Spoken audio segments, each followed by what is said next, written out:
See, in Aristotle's time and for thousands of years after, the consequences were immediate and non negotiable. You couldn't build an elaborate fiction around a contradiction because reality would kill you before the fiction got thick enough to hide in it.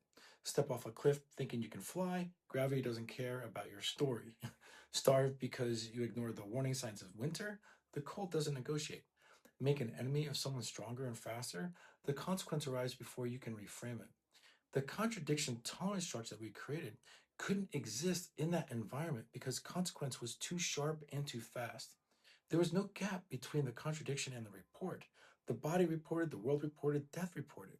So people had to reconcile contradictions quickly, not because they were more evolved or wiser, because they had to. Survival demanded it. If you couldn't make sense of something that didn't make sense, you died.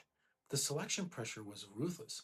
That's why Aristotle and the ancient philosophers spent so much time on logic, on reconciliation, on naming contradictions explicitly. They understood that unresolved contradictions were fatal, not psychologically fatal, actually fatal. So they built systems of thought to resolve them before the contradiction could metastasize into a protective fiction. But then something changed. Medicine improved, agriculture improved, societies got stable enough that you could survive with a massive contradiction tolerance structure running underneath all your decisions. You can build an elaborate fiction, and the consequences would take decades to arrive instead of days. By then, you'd build so many stories on top of the first fiction that you couldn't see the original contradiction anymore, creating a matrix. And now we're here, in a time of such abundance and stability that a person can spend their entire life suspended in this matrix.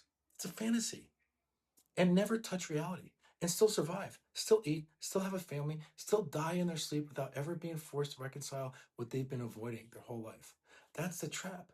Not that we're stupider than Aristotle, that we're wealthy enough materially and temporally to afford the luxury of not seeing it. The consequences are still coming.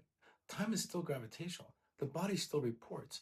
But the gap between the contradiction and the consequence is wide enough now that most people can live their whole lives in the story without ever being forced to face what the story was protecting all along.